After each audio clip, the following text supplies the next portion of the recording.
Okay, we left off 740, page 740.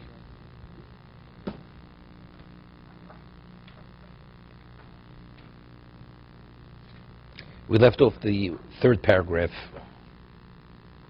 He had said that a person who truly wants to do the will of Hashem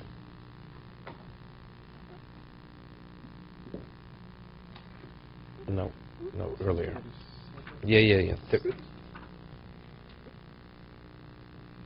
Yeah. 736.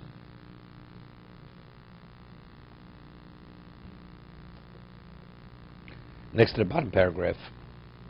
Ushiyasmin al-zeh. A person who persists, he continuously does what Hashem wants him to do. Yamtzi lo HaKadosh Baruch Hu Haborei b'Akoshosov. Hashem will present to that person his desires. Now we say, B'derech Shadam Rotza Leilech Molichem Oso. Right? Whatever path you want to choose, Hashem will present that path to you, even negatively.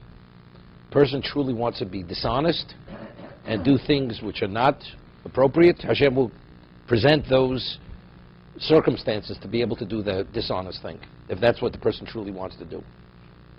So identically, in the positive, if a person wants to do what's right, definitely Hashem will provide the circumstance to be able to do the right thing.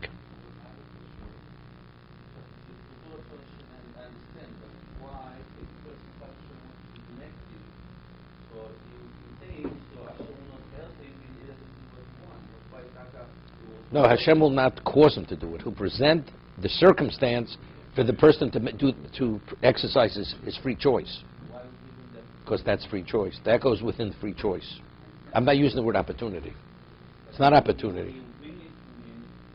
Now he has, because that's what you want. That's your bechira. That goes into bechira. He doesn't cause you to do the wrong thing, but he'll present the circumstance for you to choose to do the wrong thing. If that's what the person truly wants to do. With Hashem's lifnei iver. There's something, every case of the Yitzhar is lifnei iver, right? He's always enticing you, right? That's why some people, the name is Satan, lifnei iver. Okay, human beings are not supposed to be that way.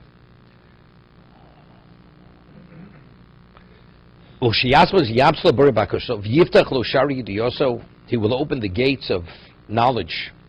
He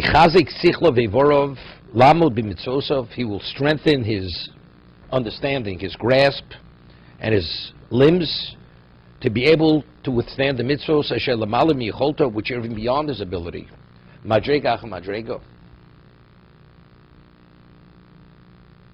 Sometimes you read the stories, in the early part of the 20th century, how people survived and kept Shabbos. It's unimaginable. It's not what they went through.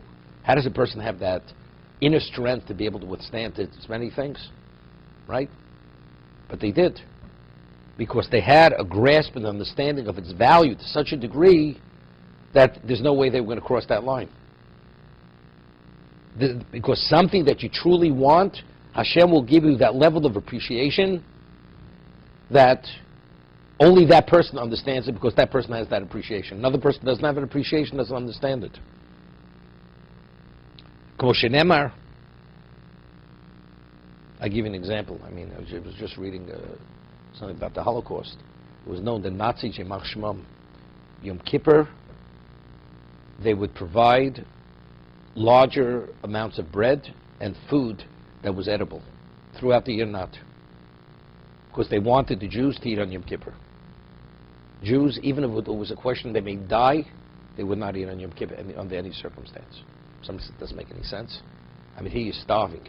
It's irrelevant what they want, because you have to appreciate and understand what Yom Kippur is and what your religion is to you. Only that person could understand it. So you have to esteem what your heritage is to that degree to appreciate, even though it's a question maybe putting your life in jeopardy, you will not violate it. I understand. I'm just telling you. But either you get it or you don't get it. Like we say, emunah. Either you believe or you don't believe. There's no halfway believing. So the same thing.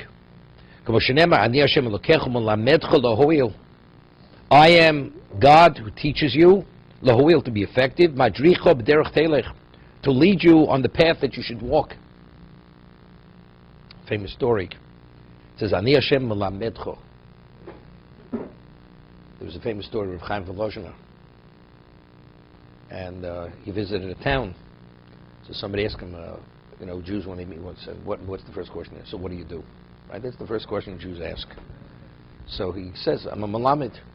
That's what he says. So it's a certain derogatory term. Malamed, you can't do anything better, so you're a malamed. You teach small children. So later, the person who asked him the question found out that he's the Rashiva of Volozhin. And the greatest geniuses of the generation are his students, and he's mentoring them. So he says, if you're that, how do you refer to yourself as a malamed? It's such a pejorative term. So he says, every day we say Birchas HaTorah, it says, we say Baruch Hashem Malamed Torah Lamo Yisrael. God refers to himself as a malamed. So if God is a malamed, so what? I should refer myself as malamed. But here we're quoting a pasuk. So that was authored by Chazal. There's a pasuk. Ani Hashem Elokech Malamedcho. I'm Malamedcho. I'm your malamed. Okay. V'adimyon bozeh bamlochos v'alimbo. This is what's analogous to this regarding one's. He says crafts, and he says mathematical sciences. Ki alomid melocho v'ascholosa yaser machlokeo kfi binoso upochs mashu bicholto. He says initially when the person tries to, he says, first execute certain parts of it with his understanding and less than is potentially capable of. As he understands it more and more, and he works at the craft, what happens? He begins grasping and understanding how to implement it, how to even be more creative, innovative regarding that particular area. So with experience, the person becomes better at it. Not only better and more adept in it, he may even become creative in it and become outstanding in that area. And it bears even results, even things that he was never taught by others. Right? The person's apprentice. The apprentice sometimes he outpaces the teacher. His master who taught him how to be whatever that craft may have been.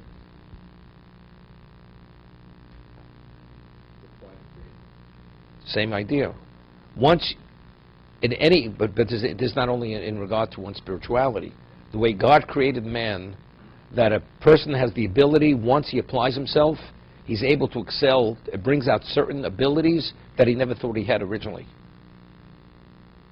You don't have to be taught everything. You only have to be taught the rudiments of whatever it is, and beyond that point, you take off on your own. I remember when I was a young student, and I had a certain Rebbe. He was a phenomenal Rebbe.